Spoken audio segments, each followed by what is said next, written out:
Amis lecteurs, amis téléspectateurs, amis du Congo, bonjour. Nous sommes au mois de mars 2014 et l'année a commencé timidement et s'accélère progressivement. Quoique ici en Belgique, on n'a pas vu de neige cette année. On a un soleil d'été alors que l'hiver n'est pas encore terminé. Et au Congo, qu'est-ce qui se passe? Eh bien, pour faire un tour d'horizon de ce qui se passe dans notre pays, nous avons aujourd'hui un invité, et notre invité, il est le président d'un parti politique, et ce parti politique s'appelle la Libérale Congolaise, et c'est Monsieur Basile Isanga Katamba. Monsieur Basile Isanga Katamba, bonjour. Bonjour, monsieur. Vous êtes président national de la Libérale Congolaise, LLC, et vous pensez que les Congolais sont déjà prêts pour le libéralisme? Effectivement, les Congolais sont prêts pour le libéralisme et ce n'est pas une nouvelle conception qui arrive au pays, mais il faut dire qu'aujourd'hui, nous sommes en train de travailler sur un projet et ce projet qui doit présenter la vision libérale. Et en présentant la vision libérale qui a été sapée beaucoup de fois, qui a été mal présentée, nous voulons expliquer au peuple congolais que le libéralisme n'est autre chose que cette économie du marché. Cette économie du marché, c'est ce qui permet de créer les services et les biens. Cette économie de marché permet de créer des emplois et lutte aussi contre le chômage. Bien, nous approfondirons tout cela. Mais avant donc d'aller au fond du problème, est-ce que vous pouvez nous parler de l'histoire de votre parti? Quand est-il né et pourquoi l'avez-vous créé dans un pays comme la RD Congo qui compte autant de partis politiques que de tribus? Effectivement, c'est vrai que nous avons beaucoup de partis politiques, mais quand on compare le nombre de la population congolaise, quand on voit la densité de notre pays, comparativement aux partis politiques, ce n'est pas beaucoup, c'est pas exagéré. Parce que prenons la Belgique par rapport à ce qu'ils ont comme nombre de partis politiques et nombre donc de la population, on ne va pas s'en faire des problèmes pour ça. Mais une chose est certaine, nous avons travaillé à partir de 2007 comme un groupe de réflexion, un groupe d'analyse. Nous avons proposé des idées, nous avons proposé des projets, mais ces projets, à un certain moment, n'étaient pas bien suivis.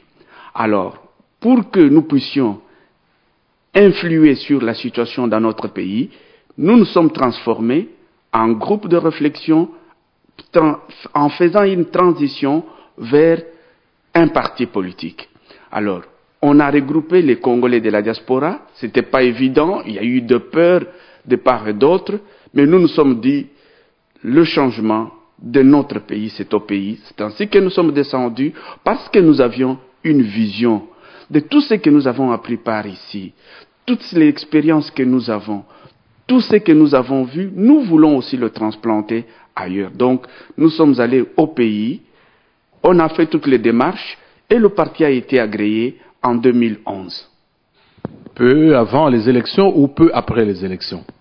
Peu avant les élections, je suis quand même bien précis, c'est au mois de mai que nous avions eu l'arrêté ministériel. Donc le parti est connu officiellement au pays et nous sommes allés parce que nous avions un projet et nous avons un projet de société que nous voulons apporter au peuple congolais.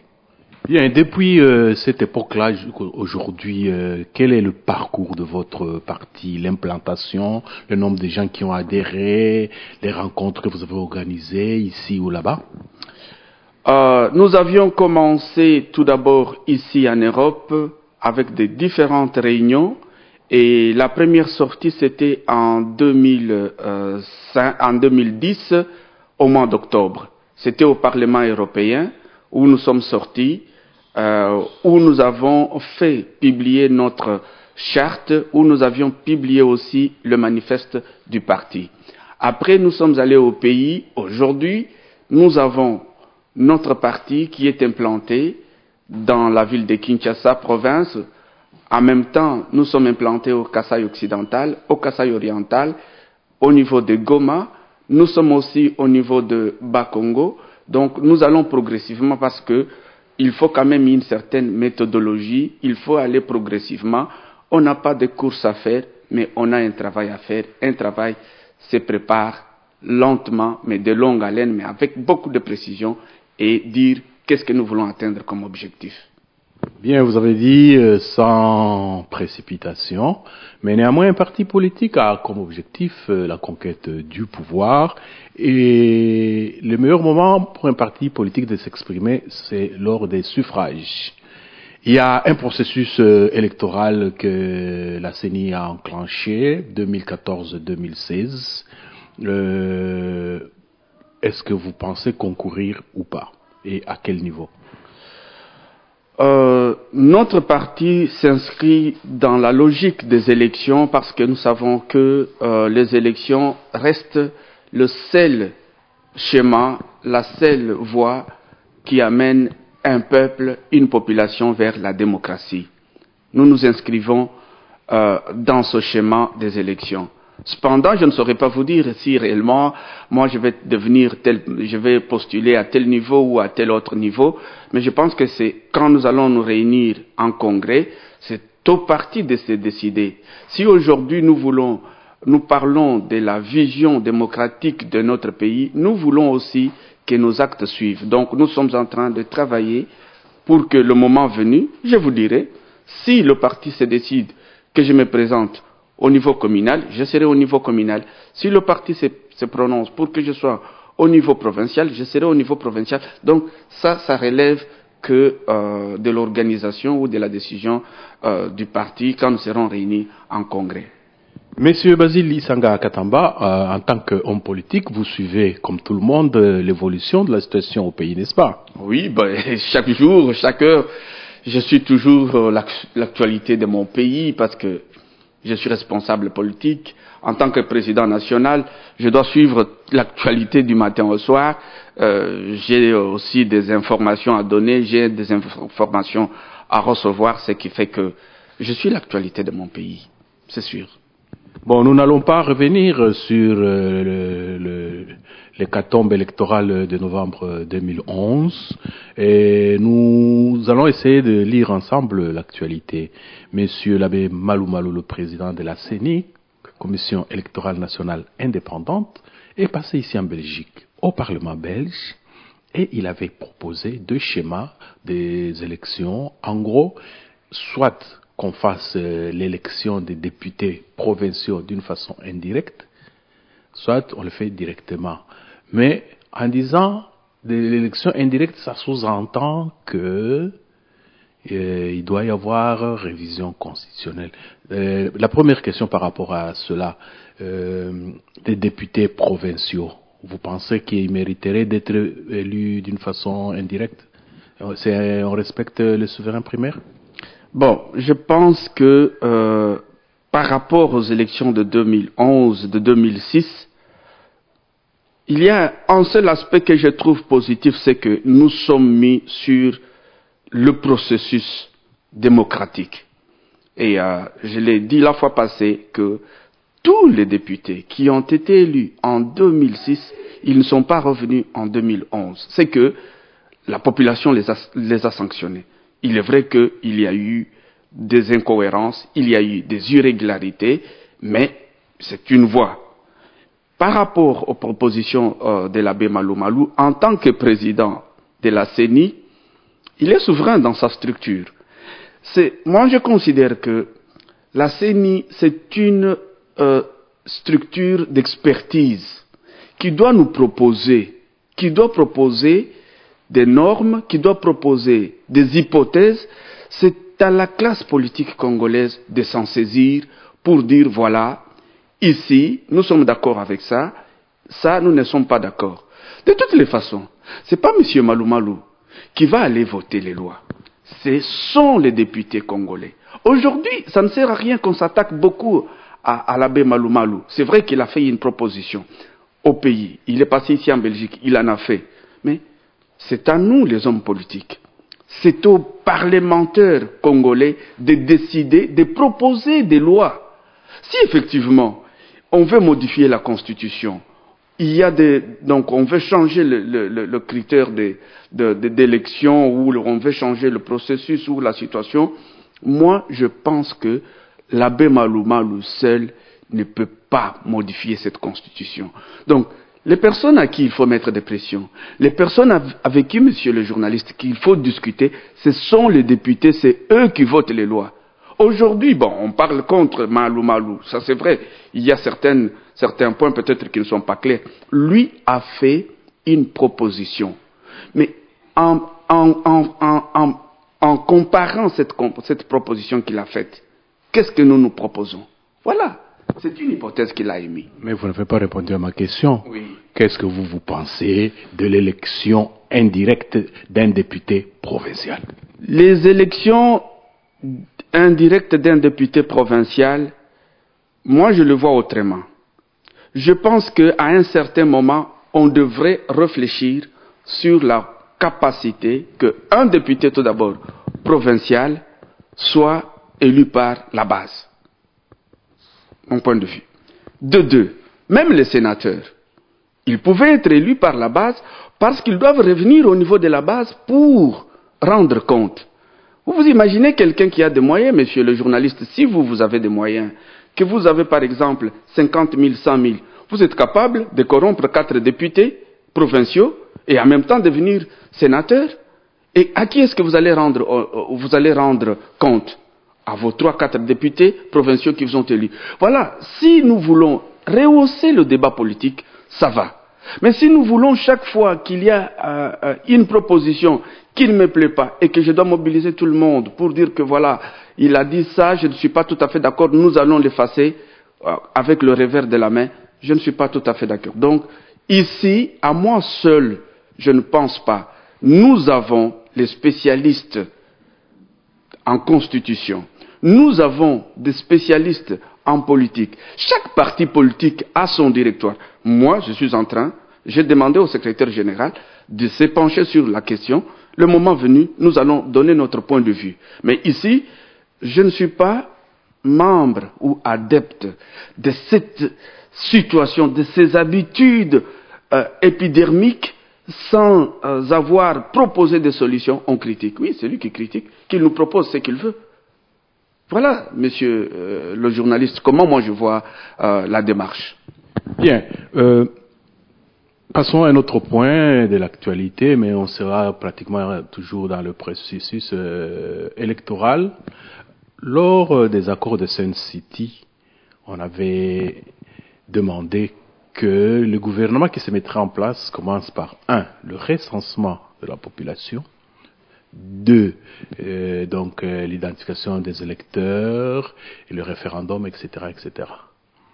Il y a eu élection présidentielle en 2006. Il y a eu élection présidentielle en 2011. Il y aura élection présidentielle en 2016. Et on n'est toujours pas arrivé à faire le recensement. Quelle est votre lecture de cette situation-là? Récemment, quand j'étais à Kinshasa, j'ai trouvé qu'il y avait du travail qui était fait par le ministère du Plan. Et ce travail, c'était pour présenter une nouvelle mouture, une nouvelle vision du recensement qui devrait se faire. Et fort malheureusement, je n'ai pas poussé ma curiosité plus loin, mais je pense qu'il y avait un schéma qui était mis pour que le peuple congolais soit recensé. Ça, c'est ce que je sais. De deux, je suis de même avis que pour être sûr, pour lutter contre la tricherie, pour lutter contre tous ces malentendus qu'on a eus la fois passée, on doit faire un recensement. Ce sont ces questions que les hommes politiques, les présidents des partis politiques, la société civile devraient se pencher. Parce que, à force de vouloir parler des élections présidentielles, à force de vouloir parler seulement des élections provinciales ou nationales au niveau des députés, on oublie les questions essentielles par rapport à cette question. Je pense que vous soulevez ici un problème, un dilemme pour le pays. Mais j'aimerais aussi inviter mes compatriotes politiciens ou hommes politiques, qu'on réfléchisse d'une autre manière, qu'on rehausse le débat politique, qu'on fasse une préoccupation, ce qui peut apporter des solutions au vécu du peuple congolais. Voilà, c'est comme ça que moi je vois, monsieur le journaliste. Vous soulevez un point, je ne viens pas ici pour vous contredire à tous les points, mais vous êtes un observateur, et c'est une démarche qui est tout à fait cohérente. Mais je ne suis pas contre, moi je pense que nous allons encore vous soulever, je vais encore reprendre dans mes contacts pour savoir où nous en sommes avec le fichier de recensement. Bien, mais nous allons aborder la dernière partie de notre entretien. Il y a les élections qui arrivent, vous allez faire campagne. Dites-moi ce que vous pouvez dire aux citoyens congolais pour qu'ils donnent des voix à votre parti.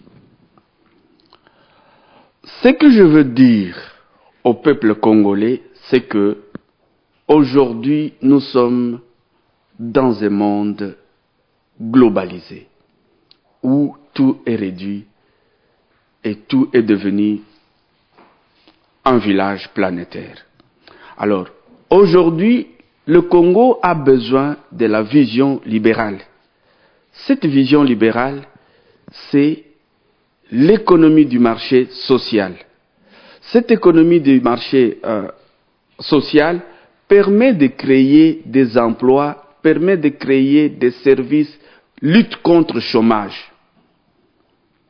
Ça, c'est un. De deux, nous n'allons pas parler de manière vague, parce que j'aimerais éclairer l'opinion congolaise par rapport au socialisme, au communisme qui a pris le peuple congolais sous les slogans. On pensait que quand on dit on fait des slogans, on va développer un pays. Non, le pays se développe avec une vision. Donc nous avons un projet de société qui est tout à fait élaboré avec des chiffres à l'appui. Je reviens sur l'aspect agricole. Ne fût-ce qu'en mettant le secteur agricole en première position, nous allons produire des biens, nous allons créer des services et nous allons lutter contre le chômage. Vous savez, messieurs, ne fût-ce que quand vous prenez l'agriculture à elle seule, si nous mettons une politique agricole cohérente, je pense que nous pouvons lutter déjà contre la misère au Congo. Deuxième point, nous avons l'aspect du transport. Il n'y a pas d'agriculture sans transport. Parce que ça doit nous permettre, le transport nous permet d'évacuer des produits de première nécessité vers les villages, vers nos tribus. En même temps, ça permet donc de transporter les produits agricoles vers les centres de consommation. Donc, en ce moment-là, nous pouvons dire que l'agriculture et le transport marchent de pair ou de commun. Ça, c'est une chose. La deuxième chose, il y a l'éducation. L'éducation aujourd'hui, elle est par terre. Cette éducation, nous allons privilégier le genre. Donc la question genre doit être transversale. Alors nous voulons voir des réformes en matière agricole, voir des réformes en matière d'éducation. Et il y a l'aspect de santé aussi qui va de pair, parce que la santé et l'éducation sont aussi deux aspects que nous ne pouvons pas abandonner. Donc, tout ce que je vous raconte, tout ce que je vous explique, monsieur le journaliste, nous avons un projet de société, un programme d'action gouvernemental chiffré, avec différents programmes, différents projets et différentes tâches qu'on peut exécuter pour rendre le Congo moderne. Donc, si nous sommes rentrés au pays, nous rentrons au pays parce que nous avons quelque chose à apporter au Congo. C'est ça notre but. C'est contribuer à la modernisation du Congo, faire en sorte que toutes ces petites avancées qu'il y a eu soient stimulées et que le Congo aille de l'avant. C'est ça. Le Congo doit redevenir un grand leader, tant sur le plan politique, tant sur le plan social qu'économique, au niveau de l'Afrique et sur l'échiquier mondial. C'est pratiquement votre mot de la fin, mais j'ai une petite tentation. Comme nous avons un gouvernement finissant, un régime finissant, j'aurais aimé qu'on fasse un petit exercice d'évaluation avec vous. Une première question, par rapport à la fourniture de l'électricité à la population, vous donnez quelle cotation sur 10 au gouvernement actuel? Je ne saurais pas donner une cotation forfaitaire. Là, vous êtes en train de me piéger parce que il y a la ville de Kinshasa. Vous pouvez distinguer à Kinshasa et puis à l'intérieur. À l'intérieur, oui. Récemment, je n'ai pas eu le temps d'arriver à Lubumbashi. Là où j'ai vu, il y a encore du chemin à faire. Il y a encore du chemin à faire. Il y a encore du chemin à faire. Mais il y a des avancées. Il y a quand même des avancées petit à petit. Prenons le cas, parce que vous me posez seulement la question sur le plan électricité. Non, j'ai pas fini. Hein. Oui, alors je voudrais passer en revue les secteurs qui touchent les citoyens, donc le social. Le social. Oui. Bon, accès à l'eau potable, comment vous évaluez? Accès à l'eau potable, il y a des avancées. Aujourd'hui, je ne veux pas quand même commencer, je n'ai pas de statistiques à vous donner pour dire que aujourd'hui il y a de l'eau, il y a de l'électricité. Non. Il y a le gouvernement, non, laissez-moi quand même terminer, vous me posez la question, je vais vous répondre. Alors, il y a des avancées. Pourquoi j'ai dit qu'il y a des avancées? Récemment, il y a le projet de construction de barrage d'Inga qui est mis en route. Mais nous allons voir comment ça va aboutir en ce moment-là. Dans 6 mois, dans 1 an, on va dire, bah, quel est le bilan qu'on va dresser? Moi, je pense que nous devons faire, à un certain moment, l'évaluation par rapport à la situation d'il y a 6 mois, il y a 2 ans, et en ce moment-là, je peux dire, par rapport à d'il y a 2 ans, 10 ans, 5 ans, 2 ans, 3 mois, voilà ce qui s'est passé. Donc, je ne veux pas être subjectif. Oui, un autre point, le transport en commun à Kinshasa, comment vous le trouvez? Le transport en commun à Kinshasa, sur le plan routier, je pense que c'est quand même avancé. Et ça, je peux quand même vous rassurer, on sait partir de l'aéroport jusqu'au centre-ville en peu de temps. On peut partir, on peut faire le tour de la ville de Kinshasa. En peu de temps, les routes ont été quand même améliorées. Ça, si vous n'êtes pas encore allé au pays, il ne faut pas qu'on soit je suis pas allé au pays, c'est pour ça que je pose la question. Oui, ici il ne faut pas être de mauvaise foi, nous devons quand même dire qu'il y a des avancées. Mais je pense que l'accès de la population. Récemment, on a fait la grande ceinture, parce que j'étais à Kinshasa, j'ai tourné. Mais il y a encore les routes secondaires qu'il faut travailler. Et aujourd'hui, monsieur, quand vous arrivez au centre-ville de Kinshasa, c'est quand même propre. Bien, autre question.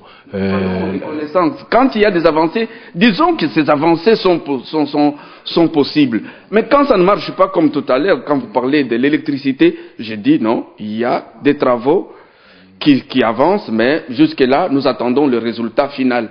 Je pense que c'est comme ça. Autre question, l'accès aux soins de santé.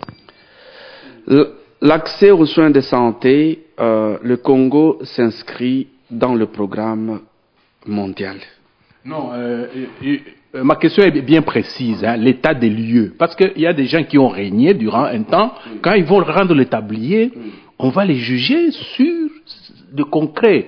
Vous allez souvent à Kinshasa, vous avez vu quoi? C'est ça en fait ma question. Bon, ce que j'ai vu, il y a certains centres de santé, certains hôpitaux qui ont eu quand même de matériel, mais il y a encore d'autres hôpitaux qui souffrent.